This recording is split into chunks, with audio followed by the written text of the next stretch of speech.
Llegó el primer noticiero de la comunidad, llegó el sol, mi querida Ali. Buenos días. Muy buenos días, Robert, amigos televidentes. Estamos ya en este noticiero que se preocupa por todas las cosas que ocurren ahí en su barrio. Hace solcito, que todavía como que frío, pero afuera ya está un sol bonito. 10 grados centígrados a esta hora, pero ya hay solcito. Esperemos que ya, bueno, usted sale y se calienta, porque aquí hace frío. Yo estaba por allá tratando corriendo al sol. Frío, y tratando de que pase el frío, cuando usted hacía la entrevista, algo, pero uno viene acá y se congela, cielo, ¿no? Aquí viene acá y es como que se abren las puertas de la refrigeradora. Conservación y evitar las patas de gallo. Exactamente. Así nomás por acá. Vecinos, por favor, ahí está en línea, 098-518-4393. Esa es la línea directa para que usted nos envíe sus necesidades. Trabajamos para usted y por usted. Así es, así que ya sabe, usted tiene que comunicarse con nosotros, mandarnos las fotitos de lo que ocurre ahí en cada barrio y mientras se pueda actuar con la autoridad, se resolverán los problemas. Totalmente de acuerdo. Bueno, vamos a contarles que en el sur de Quito fue levantado el cadáver de un adulto mayor quien era positivo para COVID-19. Desde el inicio de la emergencia sanitaria en la provincia de Pichincha se han reportado 588 fallecidos entre positivos y presuntos casos de coronavirus. Como lo indican las cifras, la provincia, en especial el Distrito Metropolitano de Quito, estaría enfrentando las consecuencias de los contagios masivos. Al suroriente de la capital se reportó el deceso de un adulto mayor. El fallecido era COVID positivo. Su cuadro se agravó cuando tuvo problemas para respirar. Los familiares indicaron de que se encontraba con un tratamiento por COVID. Los familiares intentaron trasladarlo a una casa de salud, pero su cuadro era crítico. El vehículo apenas pudo salir del garage. Cuando el paciente dejó de existir, el cuerpo quedó al interior del auto. Hasta el sitio llegaron agentes de criminalística, ENGIRS y del Ministerio de Salud para el levantamiento del cadáver. De una persona de género masculino, de aproximadamente unos 70 años. Aplicamos todos los protocolos establecidos por el COE Nacional. La semana en la capital empezó con el pico más alto desde el inicio de la emergencia sanitaria. Solo el lunes levantaron 11 cadáveres, el martes 4 y el miércoles 3 hasta el mediodía, entre presuntos y confirmados. La criminalística cuenta con una capacidad efectiva de 15 equipos. Un equipo dentro de 12 horas puede gestionar hasta 9 cadáveres, es decir, nuestra capacidad no ha sido sobrepasada. Criminalística maneja 130 casos, 16 levantados en la vía pública, 4 en las puertas de hospitales y 110 en domicilios. De esta cifra, 92 son hombres y 38 mujeres. De acuerdo a los rangos de edad de 20 a 49 años, 5 casos, de 50 a 64, 41, más de 65, 80 fallecidos, 36 confirmados para COVID y 94 con diagnóstico de presunción. Mientras al interior de casas de salud han sido levantados 458 cuerpos, dando un gran total de 588 en la provincia de Pichincha. Actualmente el Distrito Metropolitano de Quito se encuentra en un escenario 1. No pasamos a un escenario 2. Toda la capacidad operativa del laboratorio podría gestionar 90 cadáveres diarios. Recuerde que el triángulo de la vida, mascarilla, distanciamiento social y lavado de manos, es la única vacuna existente al momento. En Quito informó Iván Casamen.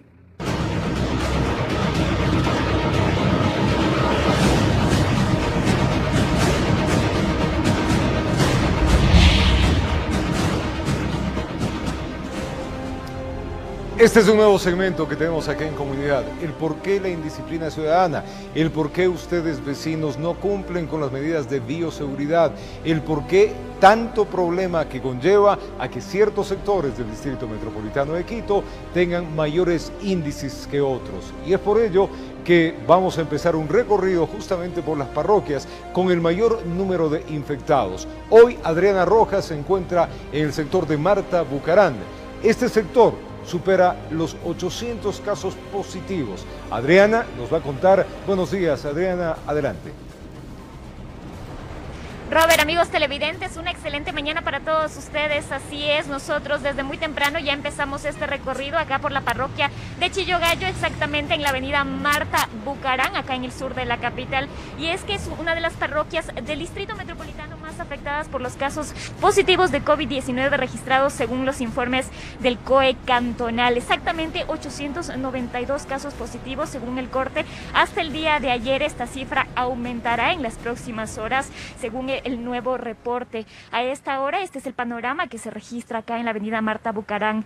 No hay mucha afluencia de personas, existe afluencia de vehículos, los negocios recién están abriendo, también los trabajadores informales están ya saliendo a hacer sus ventas. A partir de las 10 de la mañana hasta las 4 o 5 de la tarde, esto es una zona repleta de ventas ambulantes. También ya existe personal de la Agencia de Control Metropolitano quienes están haciendo los respectivos controles del uso correcto de la mascarilla. Desde muy temprano ya hemos podido ver incluso personas que están en un estado etílico, lamentablemente. Algunos no portan correctamente la mascarilla. Las personas ya salen a hacer sus debidas compras. Lamentablemente también hemos visto que hay familias enteras que salen a realizar esta actividad. Recordemos que siempre se recomienda que sea una sola persona de la familia que realice las compras necesarias y respectivas para el hogar. No es necesario que saquemos a los niños de las viviendas, no es necesario que saquemos a los ancianos a hacer las respectivas compras. Tratemos de cuidarnos en lo posible. Aquí, como podemos ver, tratan de algunas personas mantener la distancia en los diferentes negocios, mientras que en otros negocios lamentablemente se concentra la ciudadanía. Y esto es un riesgo precisamente por un posible contagio de COVID-19. Así que las recomendaciones siguen siendo la misma: respetar el distanciamiento, usar correctamente la mascarilla, lavarse constantemente las manos, usar alcohol antiséptico o gel antiséptico para poder prevenir precisamente que sigan incrementando los casos de COVID-19 en el país. Como podemos ver, hay personas que ya sacan sus artículos precisamente para realizar la venta. Lamentablemente realizan venta de alimentos a la intemperie, que están incluso expuestos en el suelo, que esto también representa un riesgo. Recordarles que acá en Chillogallo existen 892 casos positivos de COVID-19. Incluso la ciudadanía ha sido consciente en aceptar que lamentablemente la ciudadanía no respeta, no está tomando la conciencia necesaria, la conciencia del caso. Esta es una emergencia sanitaria que está viviendo el país y la capital ya superó los 10.000 casos. Exactamente, hasta el día de ayer se registraron 10.035 casos de COVID-19 positivos. Así que, Robert, este es el panorama que se vive acá en el sector de Chillogallo, al sur de la capital. Nosotros vamos a seguir con este recorrido. Robert.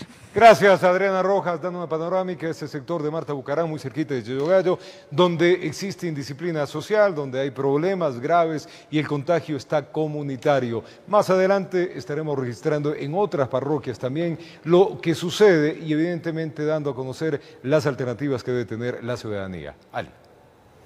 Les contamos ahora que en las últimas 2 semanas Pichincha registró 760 emergencias por libadores en el espacio público. Por lo tanto, varios cantones de la provincia han solicitado al COE Nacional la implementación de la ley seca y otras medidas más restrictivas.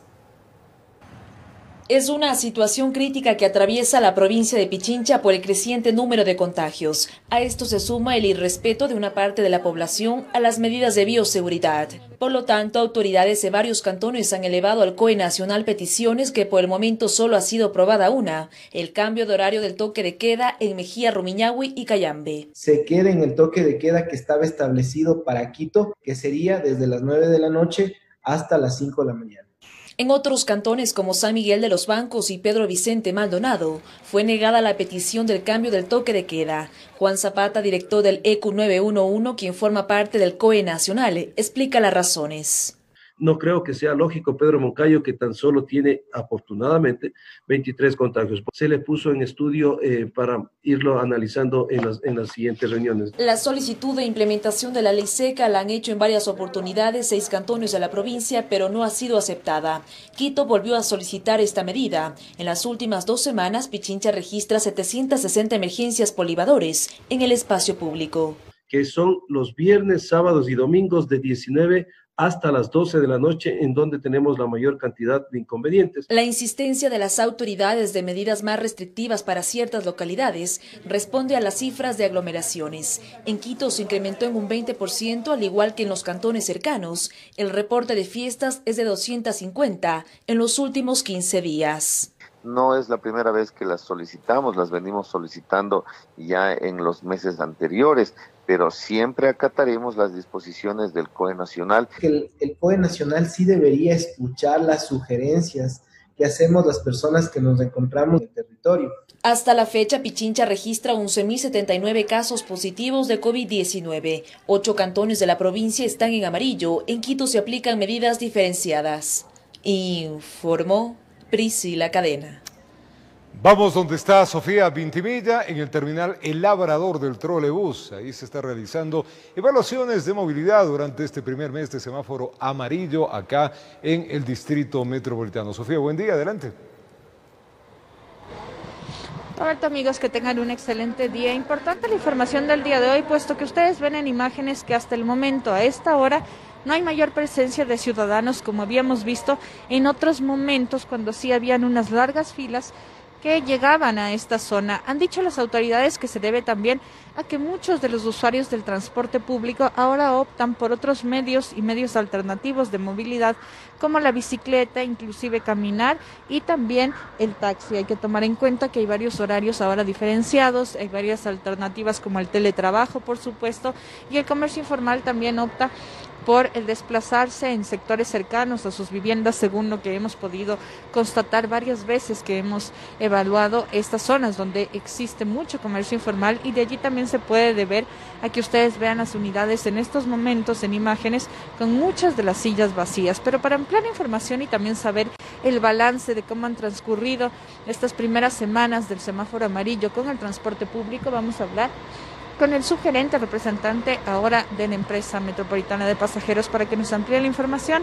Saber, muy buenos días, hasta el momento, ¿cuántas personas ya han llegado a estas estaciones con temperatura alta, también por no usar mascarillas, si es que se les permite el ingreso, si es que hay algún tipo de sanción? Buenos días. Buenos días. Sí, es importante indicar los datos que hemos tenido desde el 3 de junio que iniciamos operaciones digamos, normales. Tenemos 64 personas que no se les ha permitido el ingreso al sistema debido a que no portaban mascarillas, y eso es un requisito para utilizar todos esos sistemas de transporte. Y 21 personas que tampoco hemos permitido el ingreso debido a que tenían más de 38 grados de temperatura. Por precaución de los usuarios y de nuestros trabajadores no se les ha permitido. Adicional a ello, no sé, desde que iniciaron estas alertas por parte de varios choferes del transporte urbano convencional en cuanto de que necesitaban un incremento de tarifa, y de allí que sus unidades, conforme pasan las semanas, según ellos han mencionado, han disminuido y algunas rutas ya no se cubren. ¿Eso ha hecho que vengan más pasajeros a este lugar? ¿Ustedes ahora tienen mayor número de usuarios en las unidades del transporte metropolitano? No, al contrario, más bien la demanda de usuarios a nivel general ha disminuido. Nosotros estamos en un promedio de 195.000 pasajeros día, cuando antes teníamos 650.000. Entonces, si a nosotros nos redujo, también le redujo a los convencionales, debido a que las personas al inicio de la pandemia tomaron otros medios de transporte individuales y ya no colectivos. Utilizan mucho las bicicletas, su transporte propio, motocicletas, y eso ha hecho que la gente, por precaución, por miedo tal vez, ya no utiliza los medios masivos de transporte. Nos ha afectado a todos en realidad. Ahora bien, el aforo, ¿cómo está manejándose? ¿Cuántas personas pueden ingresar a las unidades? Porque aquí hay una ligera confusión en cuanto a que las autoridades enfatizaron que en el transporte metropolitano se puede tener también personas paradas, y de allí pueden ver en el piso de las unidades cómo hay círculos del distanciamiento social, lo que no pasa en los buses azules. Así es, nosotros tenemos ya el aforo autorizado del 50%. Esto quiere decir en otros articulados, dependiendo del tipo de vehículo, si es articulado normal, 80 personas porque su capacidad es de 160 personas. Si es que es biarticulado, la capacidad es 250 personas, pero nosotros permitimos hasta 110 nada más. Eso nos ha permitido el COE. En tal virtud quiere decir que en los articulados van a ir todos los asientos ocupados y algunas personas de pie con la señalética que tenemos en la mayoría de unidades. Siempre vamos a guardar la distancia. Y claro, van sentados obviamente, pero el tiempo de viaje de las personas al interior de las unidades no es muy largo. Es por eso que no corren mucho riesgo. En cambio, los alimentadores nuestros El aforo de ellos es el total de los asientos ocupados y ni una sola persona parada. Ese es nuestro aforo que nos manejamos y estamos llevando así. La gente nos ha colaborado y estamos en ese sentido que la gente ha recibido de buena manera estas medidas hasta el momento. Muchas gracias. Bueno, también escuchamos en los parlantes que señalan todo el tiempo a la ciudadanía que no se olvide que el uso de mascarillas es imprescindible y no pañuelos, por ejemplo, o algún tipo de bufanda que esté rodeando el cuello. No es conveniente, sino únicamente las mascarillas. Tomen en cuenta que este es uno de los sitios de alto riesgo para la propagación del coronavirus. Esta es la información importante. Recuerden entonces, por favor, únicamente hasta el 50% de aforo en un bus de transporte metropolitano. Ustedes continúan con más. Gracias a Sofía Intimilla, panorámica de cómo están sucediendo allá las cosas en este terminal y evidentemente pues las normas que siempre debemos respetar. Tiempo de ir a una pausa en el primer noticiero de la comunidad. Viene importante información. Les contamos que el Hospital de la Policía ha atendido a al menos 1.500 personas con COVID-19 en lo que va de la emergencia y además duplicaron el número de camas en la unidad de cuidados intensivos y hospitalización para evitar un colapso. Para que usted tenga una idea, por cada hora en el Distrito Metropolitano de Quito se registran 20 contagios de COVID-19. Con esta información y otras, vamos a retornar 8:15 de la mañana, 7:15 allá en Galápagos, temperatura en el DMQ 11 grados centígrados. Ya venimos.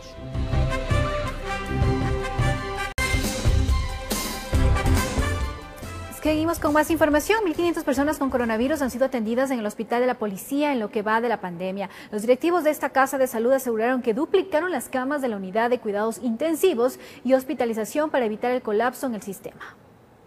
En los parqueaderos del Hospital de la Policía, el Alto Comisionado de las Naciones Unidas para los Refugiados contribuye con la atención de pacientes con sintomatología relacionada con problemas respiratorios, donde según registros al menos 120 personas llegan para descartar que sus padecimientos estén relacionados con el coronavirus. De las 1.500 personas, 500 personas han estado hospitalizadas.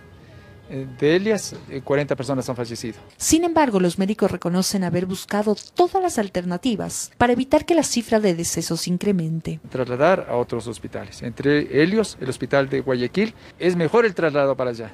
¿Por qué? Porque Guayaquil ya pasó la situación de la fuerte que tenía los picos más altos. Tenemos un hospital prácticamente que no está saturado en Guayaquil. Los directivos además aseguraron que no está colapsado su sistema de atención debido al incremento de camas en la unidad de cuidados intensivos y el área de hospitalización. Actualmente tenemos 15 terapias intensivas totalmente llenas, tenemos 62 señores policías y familiares que se encuentran en los pisos, es decir, hemos incrementado más del 100%. Mientras tanto, en los exteriores de varios hospitales, cada día incrementa el número de comerciantes que buscan vender algo. Casi no se vende nada. Pues a veces que paso por aquí, pero no todas las veces, sino en otros lados, sino que hoy pasé por aquí. En el Hospital San Francisco de Líes, hace algunas semanas se estableció un área para la atención y diagnóstico de síntomas relacionados con el COVID-19. En los exteriores, con el pasar de los días, se registra un número mayor de personas esperando ser atendidas. Mi mamá parece que el pulmón está resfriado, le ha dado una bronconeumonía. Entonces por eso ya me la tienen retenida algunos días, estamos esperando que nos den el alta. Panorama similar que se evidencia en el Hospital IES del Sur. Sin embargo, pese al alto riesgo de contagios que existen en las casas de salud y sus alrededores, las personas se aglomeran y portan inadecuadamente los tapabocas. La lucha contra el COVID-19 solo se ganará si todos colaboramos. Caso contrario, centenas podrían perder la batalla, informó Sofía Vintimilla. Vamos a contarles que en el Hospital Militar de Quito hasta está lleno. Aún así, 20 pacientes están a la espera de una cama hospitalaria y otros 9 esperan una cama en cuidados intensivos. Esta casa de salud además tiene déficit de personal e insumos médicos. Veamos. La situación en el Hospital Militar de Quito es compleja, todo está saturado. Y es que a esta casa de salud llegan de entre 25 a 30 pacientes por día, todos con coronavirus. La situación es bastante delicada, el hospital ha sobrepasado nuestra capacidad de atención médica. René Cabrera, director del hospital, dice que han sido más de 2.000 personas con COVID las atendidas desde que empezó la emergencia, a pesar de no haber sido considerado como un hospital centinela, y es que han tenido que ampliar su capacidad, sostiene. Recientemente hemos creado otro piso más. Total tenemos en el hospital 64 pacientes. Pudimos entonces ingresar a la sala de emergencia. Aquí se cumplen con todos los protocolos de bioseguridad, pues todo está lleno.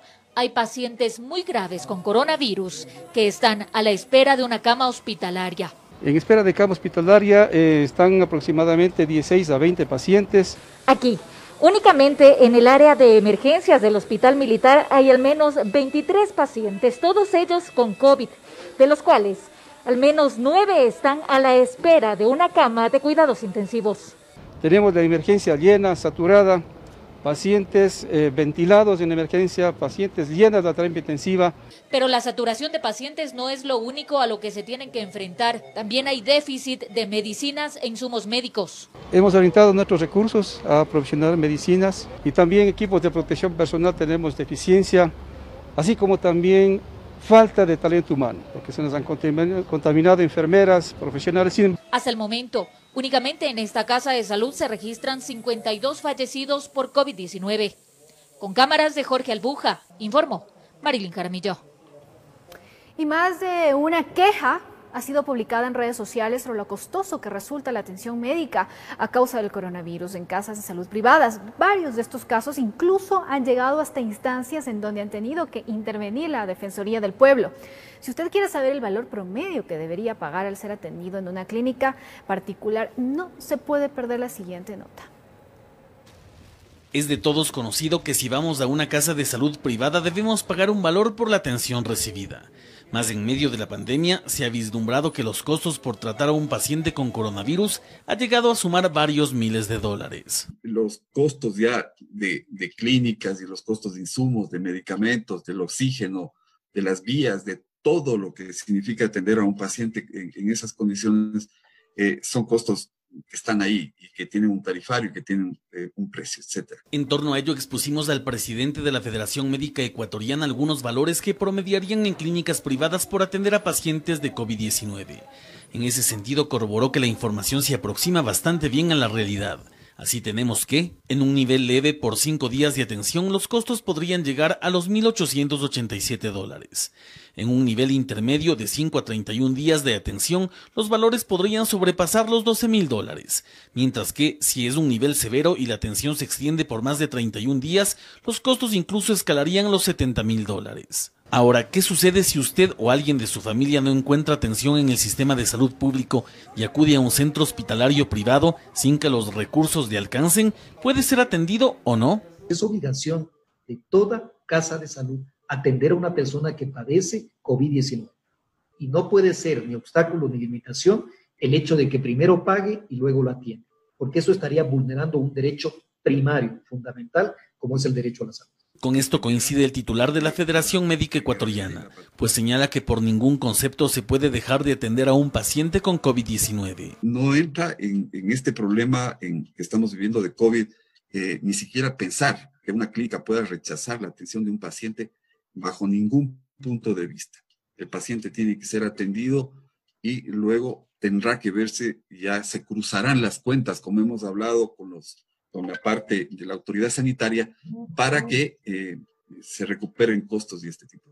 A pesar de ello, existen casos en donde la propia Defensoría del Pueblo ha tenido que interceder, pues aseguran que falta de recursos económicos para retirar a un familiar fallecido. Hospitales privados han retenido el cuerpo como prenda hasta que se cancelen los valores. Presentó una factura de cerca de $70.000 y si no se cancelaba, no se entregaba el cuerpo de la persona que había fallecido, el cadáver. Se presentó una acción de protección y en esta acción de protección se ganó y el juez obligó a entregar el cadáver y que no puede ser sujeto de prenda porque eso indudablemente afectaba un derecho a la dignidad del ser humano. Frente a esta realidad, la Defensoría del Pueblo exhorta al gobierno nacional a tomar medidas sobre los costos altos que aseguran en el marco de la pandemia no pueden ser desproporcionados, pues afirman que tras tener un sistema de salud saturado se deben plantear mejores alternativas. Informó Javier Rosero. ¿Y qué sucede frente a eso? Lamentablemente lo que nosotros venimos hablando todos los días en nuestros diferentes espacios de comunidad. Pues para evitar este drama que estamos viendo, los hospitales COVID están colapsados. Eso ya lo han dicho las autoridades. Ayer que hablamos con el alcalde, el ministro de Salud, todos los funcionarios que han pasado por acá nos han indicado, hay un punto muy alto de colapso en el sistema, sobre todo en este caso de las camas COVID. Entonces usted no va a ser atendido y los costos sin duda son altos en hospitales privados. Y ahí lo importante, vuelvo a repetir, de saber nosotros tener estas medidas de seguridad, medidas que ya todos hemos experimentado y que todos sabemos a la saciedad, pero no está de más decirles que esa seguridad y la salud está en sus manos, no está en manos de absolutamente nadie más. Por eso mismo, vecinos queridos y amigos, seamos consecuentes con nosotros, seamos racionales, pensemos primero que con salud podemos realizar todas las actividades. Sin salud no tenemos absolutamente nada, caemos enfermos, no somos productivos y encima de todo contagiamos al resto y aparte hay un gasto de dinero bastante fuerte. ¿Por qué? Porque no hay camas. Por favor, seamos consecuentes, corresponsables frente a esta pandemia. Por cada hora, imagínense, solamente estos datos, ¿no? En el DMQ se registran 20 contagios, sí, epidemiológicos. Pues esto hace que el comportamiento del virus vaya modificándose. ¿Y qué ha pasado? Ya se han identificado 27 cepas, vecinos queridos, del coronavirus en nuestro país. Preste atención. El número de personas contagiadas en Quito aumenta. El epidemiólogo Gregorio Montalvo analiza lo que sucede en la capital. Los casos han ido apareciendo cada vez más. Y obviamente este porcentaje que se traduce el día de ayer en 1.111 nuevos casos a nivel nacional, en Quito afecta con 240 casos, es decir, 20 casos cada hora, y en barrios como Chillo Gallo, 22 casos en un día y me parece que en Guamaní 18 casos cada día. A decir de Montalvo, el crecimiento de contagios seguirá si las medidas de protección y distanciamiento no se endurecen, generando un impacto negativo en la población. Lo que hay que hacer es, obviamente, fortalecer el sistema de vigilancia epidemiológica comunitaria, el poder hacer un mapa muchísimo más claro con una búsqueda activa de casos. Mientras Quito va en camino de experimentar su primera ola de contagios, Guayaquil, por su parte, identifica que las personas que se contagiaron en el mes de marzo han vuelto a presentar los síntomas de la enfermedad. Que luego de 3 meses de que ha transcurrido la enfermedad, muchas personas vuelven a negativizar en su inmunidad, por lo tanto se transforman nuevamente en susceptibles al mismo virus o pueden ser también susceptibles a virus mutados. Para los expertos, esto es algo preocupante. Si toda la población vuelve a ser sensible, vuelve a haber una segunda ola, pero del primer brote, podríamos decir. Mientras tanto, científicos han detectado que en el país existen 27 cepas de virus. Los virus mutan un montón y este es un virus de ARN, entonces cuando va pasando de persona en persona suelen haber cambios, ¿no es cierto? Suelen haber como pequeñitos cambios, puede ser solo una letra, ¿no es cierto? Expertos hacen la siguiente explicación. La mayor parte de nuestras secuencias, del 85% de nuestras secuencias, las que hemos visto aquí en Ecuador, tienen una modificación genética que ya ha sido reportada como que puede ser más fácil de transmitir. No quiere decir que sea más peligrosa o menos peligrosa, pero se ha visto que está un poco relacionada con que sea más fácil de transmitir. El estudio de las cepas permite a los epidemiólogos de estudiar la transmisión del virus, como al gobierno tomar futuras decisiones. Si es que se empiezan a pensar en vacunas, se tiene que pensar en vacunas que sean efectivas para todas las cepas del virus. Entonces, obviamente tenemos que saber las que están aquí adentro del Ecuador. Informó Valeria Navarro.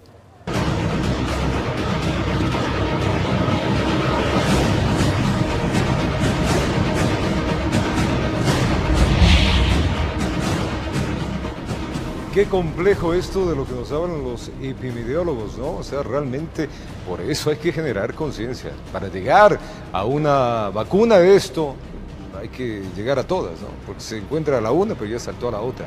Volvemos a insistir, en nosotros está. Vamos a recorrer, y eso ya lo hemos dicho, ahora estamos en Chillo Gallo, Adriana Rojas está ahí, y justamente nos va a contar la problemática de este sector, de esta parroquia del Distrito Metropolitano de Quito, donde existen alrededor de 800 casos. Esto hace que esta parroquia tenga alto índice del COVID-19. Adriana, ¿en qué punto estás? Y adelante, por favor. Robert, amigos televidentes, una excelente mañana. Así es, nosotros continuamos recorriendo la parroquia de Chillogallo. Ahora nos encontramos en los exteriores del mercado Las Cuadras, sobre la avenida Mariscal Sucre, acá en el sur de la capital. Esto es uno de los puntos que por naturaleza siempre ha sido comercial. Las autoridades han intentado hacer operativos en contra precisamente las ventas ambulantes, las ventas informales. Para ello se ha puesto precisamente estas vallas para de esta manera poder evitar que los vendedores ambulantes, los vendedores informales se coloquen en estos lugares. Sin embargo, lamentablemente ellos buscan la forma de ejercer esta actividad aquí en este sector. A esta hora ya se está empezando a reactivar la economía, las personas ya están abriendo sus diferentes negocios, sus diferentes locales. De igual manera, las personas que realizan esta venta informal de a poco van saliendo y estableciéndose en algunos puntos, en algunas zonas de las aceras, también de esta principal avenida del sur de la capital. Hemos visto un poco de afluencia de personas, están portando correctamente la mascarilla. Afortunadamente, algunos negocios también empiezan ya a abrir sus puertas, a realizar la desinfección de las entradas, también a colocar bandejas desinfectantes y utilizan gel antiséptico para precisamente colocarle a los clientes que llegan a estos diferentes negocios. Decirles que este es uno de los puntos más conflictivos para las autoridades, pues a partir de las 10 de la mañana se empieza a ver gran afluencia de personas y prácticamente la distancia mínima de 2 metros que debe haber entre persona a persona no existe. Es así que se irrespeta esta principal medida para poder mitigar posibles contagios por COVID-19. Es así que esta es una de las parroquias con el mayor número de contagios, de casos positivos por COVID-19 que se registra, según los reportes proporcionados por el COE cantonal. Exactamente son 892 casos hasta el día de ayer. Esto se actualizará en las próximas horas y posiblemente ya supere los 900 o quién sabe los 1000 contagios acá en el sector de Chillogallo. Chillogallo también queda muy cerca a la parroquia de Guamaní, que es la segunda parroquia que también de igual forma tiene un número elevado de casos de COVID-19. También estaremos haciendo precisamente los recorridos por esta parroquia para conocer cómo se desarrolla la actividad entre los comerciantes, entre las personas que respetan lamentablemente las medidas recomendadas por las autoridades. Así que una vez más solicitar a las personas ser conscientes de la situación sanitaria que vive el país, esta crisis de salud que atravesamos, que lamentablemente ya superan, solo aquí en la capital ya han superado los 10.000 casos, exactamente 10.035 casos en todo el distrito metropolitano de Quito, distribuida en las 33 parroquias de la capital. Así que, Robert, este es el panorama que hasta el momento se vive acá en el sector de Chillogallo. No hay mayor afluencia de personas, pero como lo digo, a partir de las 10 de la mañana esto es concurrido por parte de vendedores ambulantes y personas que salen precisamente a realizar sus compras.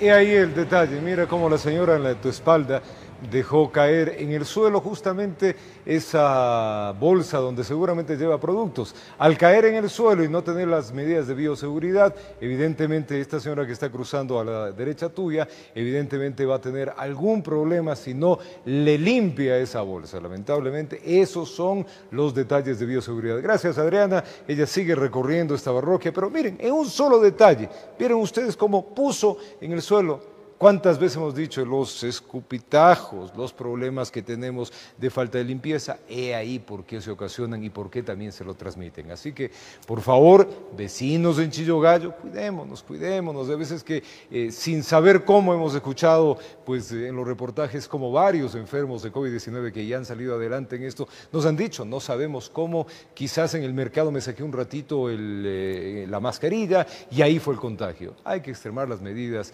evitemos enfermarnos. Lamentablemente no nos cansaremos de decir eso, el servicio sanitario, las clínicas COVID están al tope y enfermarse ahora es un riesgo muy pero muy fuerte. En usted está. Mi querida Ale, vamos contigo. Ahora les contamos que la Comisión de Fiscalización de la Asamblea Nacional recibió a varios expertos en el ámbito científico para contrastar información referente al tratamiento de dióxido de cloro en casos de pacientes con COVID-19.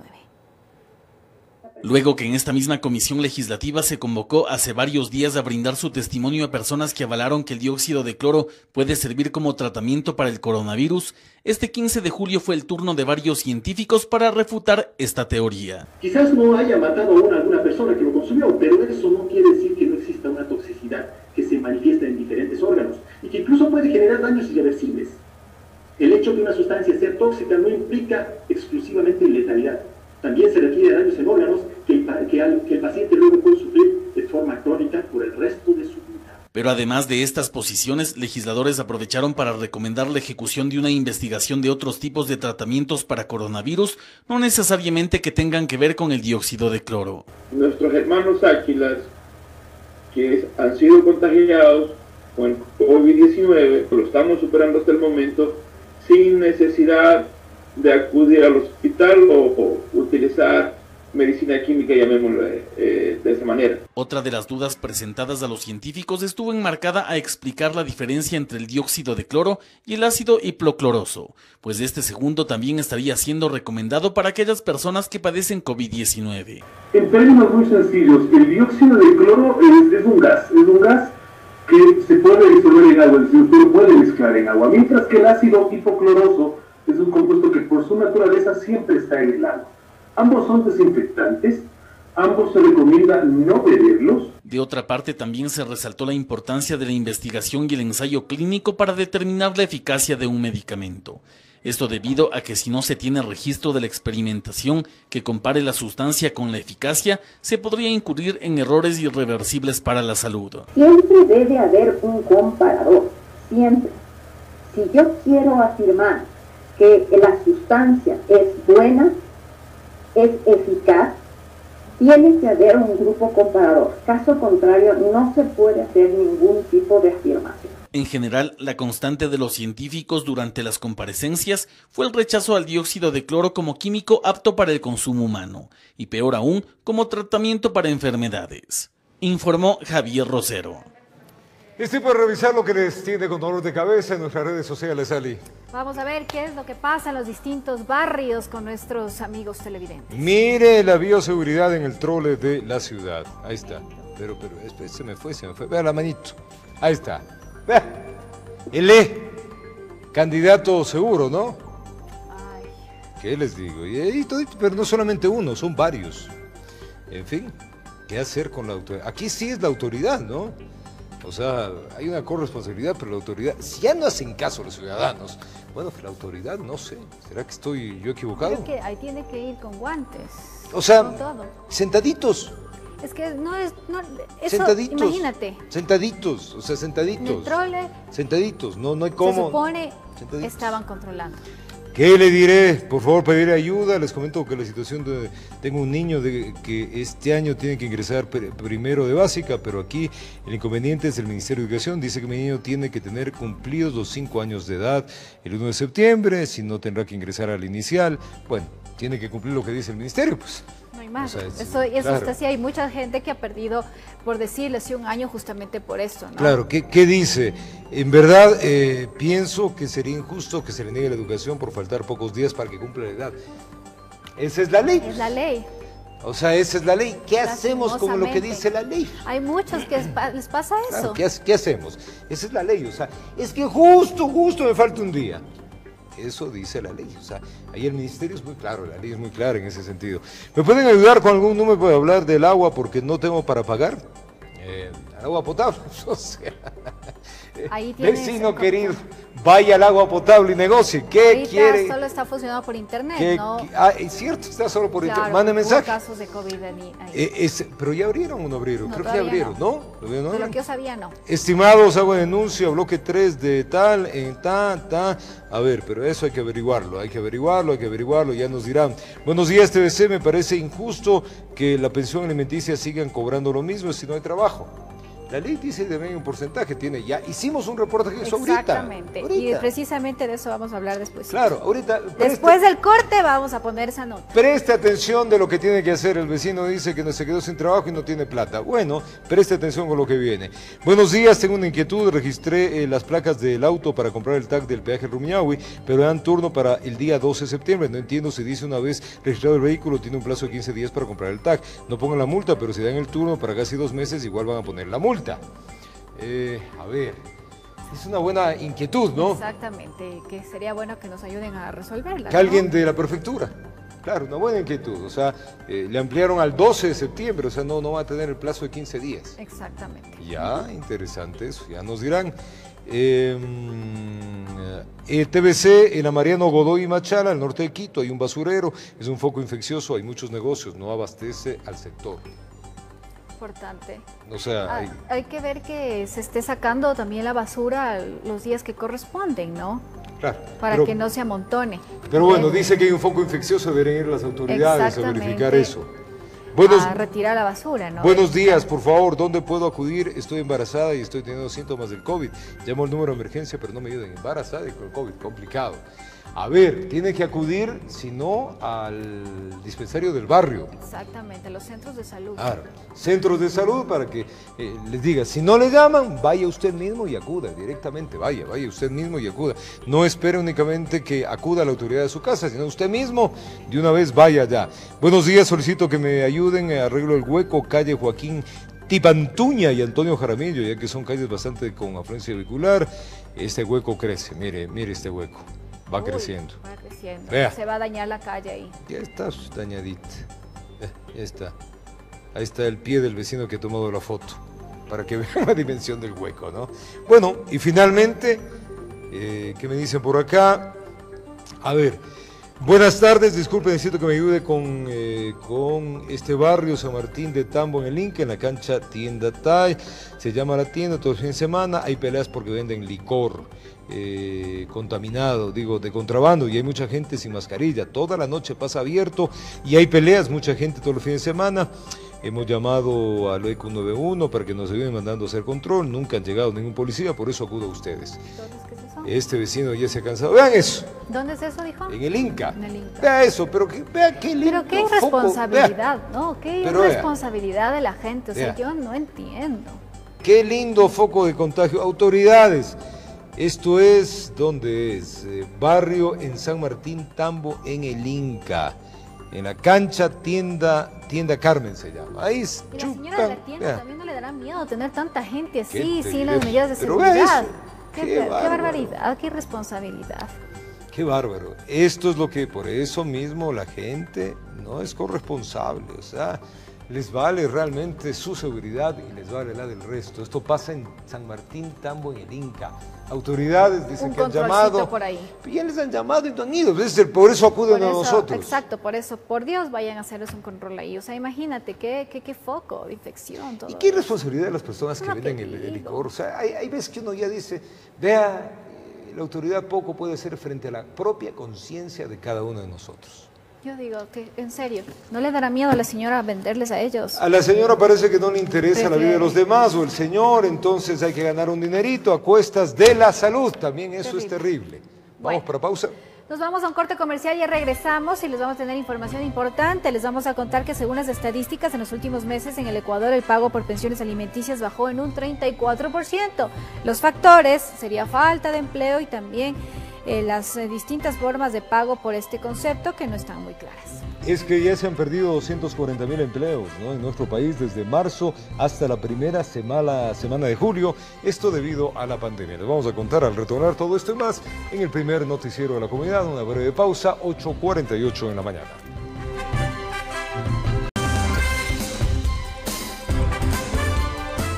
Les contamos que más de 240.000 empleos se han perdido en nuestro país desde el mes de marzo hasta la primera semana de julio debido a la pandemia, lo que repercute en el indicador de empleo adecuado que ya venía decayendo en los últimos años. Tengo una hija que mantener, tengo 2 hermanas adultas mayores que mantener, ambas personas con enfermedades, y ellos no tuvieron ni un grano de humanidad con la persona que durante 24 años, 7 meses, entregó lo mejor de sí Silvia Guerra, de 52 años de edad, fue despedida de una academia de idiomas durante la emergencia sanitaria por COVID-19 en Guayaquil. Nos indica que los empleadores, antes de tomar dicha decisión, le hicieron una propuesta, pero no refleja la realidad de mi tiempo de servicio. Sin jubilación, sin liquidación, sin empleo. Silvia forma parte de un gran grupo de personas cuyas relaciones de dependencia laborales han finalizado en medio de la pandemia. Pues, según cifras del Ministerio de Trabajo, desde marzo al 8 de julio registran 243.395 despidos. Mientras que entre los meses de marzo y mayo se contabilizan 240.108 desafiliaciones al IES. A partir del 17 de marzo, solo el aparato productivo estuvo laborando en un 30%. Entonces, al estar el 70% de la actividad productiva cerrada, lógicamente pues no había liquidez. Al no haber liquidez no había cómo cubrir las nóminas. Y ante la crisis económica de Ecuador agravada por la pandemia, el exministro de Trabajo sostiene que se buscó el diálogo. De ahí que durante su cargo surgió el acuerdo ministerial número 80. Para que de mutuo acuerdo entre empleador y trabajador lleguen a establecer una fecha de pago de sus remuneraciones. La situación actual repercute directamente en el indicador de empleo adecuado que ya venía bajando. Por ejemplo, en el año 2017, mes de diciembre, el indicador fue de un 42,3%, mientras que en el mismo mes, pero del año 2018, bajó a un 40,6% y solo siguió en descenso, puesto que en el 2019 la tasa de empleo adecuado se ubicó en un 38,8%. El empleo adecuado tiene todos los beneficios de ley, como es la afiliación al Seguro Social, 13ª remuneración, 14ª remuneración, fondo de reserva, vacaciones. Pero ¿cómo preservar las fuentes de trabajo y a su vez la sostenibilidad de las empresas? Entre algunas aristas está la reforma al Código Laboral. Cambiar o crear nuevas modalidades de trabajo, que sean más ágiles, más expeditas, más modernas. En una próxima entrega conoceremos cuáles son las medidas que sugieren representantes del sector empresarial, la postura del legislativo y un analista económico para llevar a cabo un cambio integral. Y por ende, si no cuidamos a las empresas, cuidado que las empresas son las que generan 9 de cada 10 plazas de trabajo, inmediatamente se afecta el empleo. Informó Adriana Peralta. Según estadísticas, en los últimos meses en el Ecuador, el pago por pensiones alimenticias bajó un 34%.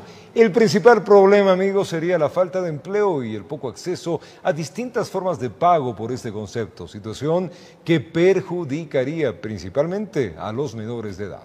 Preste atención. En el contexto de la emergencia sanitaria actual, una problemática que sigue latente se enfoca en el pago de pensiones alimenticias. Según datos del Consejo de la Judicatura, del mes de marzo a abril, se reportó una disminución de hasta un 36% en el pago de pensiones con relación a las mismas fechas del año anterior. Para Salim Saidán, especialista en derechos humanos, se debería a varios factores. Los jueces reciban, despachen ágilmente los incidentes de rebaja de pensión, porque si no estamos acumulando simplemente una deuda, ¿no? El momento en que se pidan las liquidaciones, las cifras van a ser exorbitantes, imposibles de pagar. Según el último informe, del número de beneficiarios en el Ecuador, serían cerca de 900.000 menores de edad sujetos a derecho por pago de alimentos. Las alternativas que se proponen desde organizaciones apuntan principalmente a las reformas al Código Orgánico de la Niñez y Adolescencia actual. Santiago Villarreal, director de Coparentalidad Ecuador, comenta al respecto. Que para fijar la pensión alimenticia, única y exclusivamente solo se ven los ingresos del padre. Porque la Constitución y el mismo Código de la Niñez y Adolescencia dice que los obligados son el padre y la madre. Además, Villarreal manifiesta que las condiciones judiciales y políticas públicas serían diferenciales. Cuando una madre demanda la pensión alimenticia, corre desde el instante en que se demanda. Lo hace a través de un formulario web, no necesita patrocinio de un abogado y empieza a correr desde ese instante. Cuando el padre demanda una rebaja de pensión alimenticia justificada por despido, por baja salarial, por nuevas cargas familiares, es un trato totalmente diferente. Entre otras propuestas para resolver esta problemática también estarían. Y el proyecto de código que se está discutiendo en la Asamblea hablan de la corresponsabilidad parental. La corresponsabilidad parental tiene que hacerse efectiva en manutención y en crianza de nuestros hijos. Informó Caterine Aguirre. Y el municipio de Quito hizo público los informes de validación con diversos resultados sobre la efectividad de las pruebas adquiridas para la detección del COVID-19. Varios concejales tienen observaciones al proceso. Los informes ya son públicos en la página del municipio de Quito. En cada uno consta cómo se realizó el proceso de validación de las pruebas adquiridas por el Cabildo y bajo qué parámetros. Sin embargo, persisten dudas de varios concejales. ¿A cuál de estas empresas creer? Pues, ¿qué decimos? Esas son las inconsistencias que me dejaron más dudas que certezas. No tenemos un informe prolijo del proceso de parte de la propia Secretaría de Salud. En un inicio, el lote de pruebas de detección de COVID-19 fue validado por la Universidad de las Américas, que se ratifica en el resultado. De cada 100 casos positivos, solo detectaría no más de 65 casos, es decir, un 35% de personas podría ser un falso negativo, mientras que otra validación de un laboratorio privado arrojó que la sensibilidad es del 86%, y la que acogió el municipio es la certificación de un laboratorio coreano que determinó el 95% de sensibilidad. Pero si para el alcalde el que vale es el informe de la instancia coreana, su responsabilidad. ¿En qué fecha se acreditó en Ecuador este supuesto laboratorio o entidad coreana que está certificando? Hay otras observaciones de los ediles. El propio municipio anunció que impondrá una multa de $174.000 al contratista y que se reemplazará un lote de 50.000 pruebas. Es decir, si el contrato fue bien hecho, ¿por qué se ejecutan garantías? Las pruebas en el objeto contractual son PCR, más no tecnología LAM. El alcalde dijo en una entrevista en nuestro noticiero que respalda el informe del laboratorio coreano y que las pruebas son efectivas. De que son pruebas altamente sensibles, fiables, y eso nos deja la tranquilidad a las autoridades y comunicar a la ciudadanía. Mientras que el Consejo aprobó una resolución para que 2 laboratorios independientes vuelvan a validar las 100.000 pruebas adquiridas por el municipio de Quito. Informó Priscila Cadena. A continuación le contamos la historia de 3 personas que le ganaron la batalla al COVID-19. Ellos aseguran que tan solo un pequeño descuido, escuchen bien, un pequeño descuido bastó para contagiarse. Veamos. Son quienes vencieron al virus después de haber atravesado una etapa crítica de la enfermedad y estar internados varios días, muchos de ellos fuera de sí. Creo que son 35 días que prácticamente no sé qué pasó. Estas 3 personas que usted ve aquí fueron militares de profesión. Marcelo Santamaría, por ejemplo, cuenta que fue necesario tan solo un pequeño descuido para permitir que el COVID-19 ingrese a su cuerpo. En el mercado del Lago Agrio, y ahí pienso que fue el contagio. Sin ponerme la mascarilla. No me puse la mascarilla y ahí fue Pues tras darse cuenta del contagio en Sucumbíos y luego de haber presentado todos los síntomas relacionados al COVID-19, fue trasladado inmediatamente a Quito con un pronóstico nada favorable. Pero cuando le dijeron que él tenía que ser entubado, ahí se nos vino todo al suelo. Galo Candonga es otro de los pacientes dados de alta. A él le embarga la duda de saber cómo se contagió si cumplió con todas las medidas necesarias. No sabemos dónde, cuándo nos hemos podido contagiar. Yo empecé con un dolor suave, leve, debilitamiento del cuerpo y dolor de cabeza. Y se muestra agradecido con esta segunda oportunidad que le ha dado la vida para poder volver a casa junto a los suyos. Me embarga mi sentimiento hacia ellos. Estos 3 militares en servicio pasivo forman parte de las miles de víctimas del COVID-19 y que pese a lo difícil de la situación fueron atendidos y se recuperaron como solo los milagros lo saben hacer. Aprovechan entonces nuestras cámaras para hacer un llamado a la ciudadanía. No seamos irresponsables en estar libando, en estar tomando acciones que no tengamos las medidas de bioseguridad. El llamado entonces a cuidarse, a protegerse. Recomendaciones tan necesarias que podrían hacer la diferencia entre la vida o la muerte. Informó Marilyn Jaramillo. Es momento de hacer una pausa comercial. Al retornar les contamos que Estados Unidos inicia la fase final para la vacuna contra el COVID-19. Ya le contamos los detalles al volver. Y sin duda, amigos, el hígado es un órgano multifuncional. Con el exceso del consumo de grasas y alcohol se podría ver afectado. A continuación, les vamos a contar los factores y los síntomas, los mecanismos para evitar las enfermedades hepáticas. Miremos. El hígado es un órgano importante en el cuerpo humano y su cuidado es responsabilidad de cada persona. Las enfermedades hepáticas se encuentran entre las 10 causas de mortalidad en el Ecuador, por lo que médicos alertan de ciertos factores externos que lo ponen en riesgo.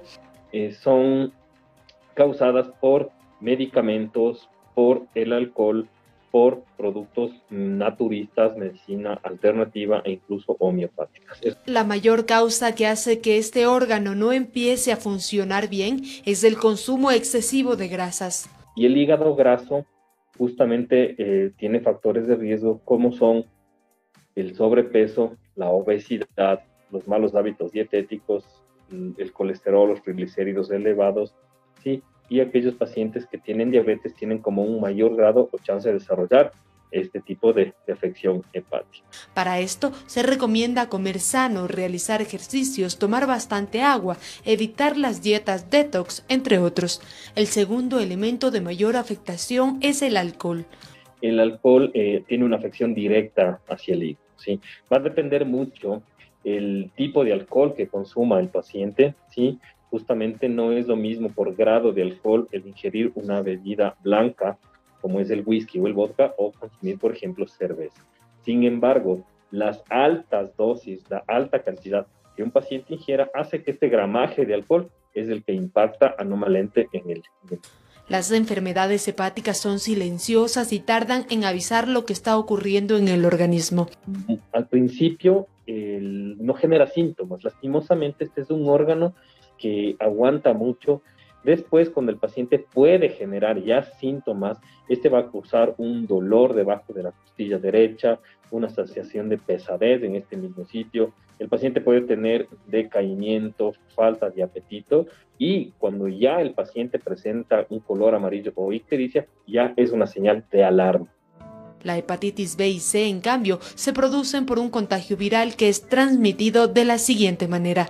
Justamente contacto sexual, de transfusiones, de compartir agujas o un pinchazo en el caso del personal médico, son los principales factores de riesgo. O también la promiscuidad, ¿no? En esto también. Médicos hacen la siguiente recomendación para mantener un hígado sano. Hacerse exámenes de sangre periódicamente es un buen método de un chequeo en medicina general. Recuerde, el hígado cumple alrededor de 500 funciones, entre ellas la depuración de sustancias tóxicas, la coagulación de la sangre, controlar el sistema inmunológico, por lo que su cuidado es importante. Informó Valeria Navarro. Bueno, ha llegado ya la hora de despedirnos, amigos televidentes, que tengan un gran día. Muy bien, vivan un día a la vez, pónganle buena energía, que la esperanza siempre esté presente en cada uno de nosotros. Mañana ya, día viernes, ¿no? Ahí estaremos, 5:45. Emisión central a la noche. Así es, que tenga un excelente día, que pase muy bien. Recuerden, mañana con nosotros. Felicidades.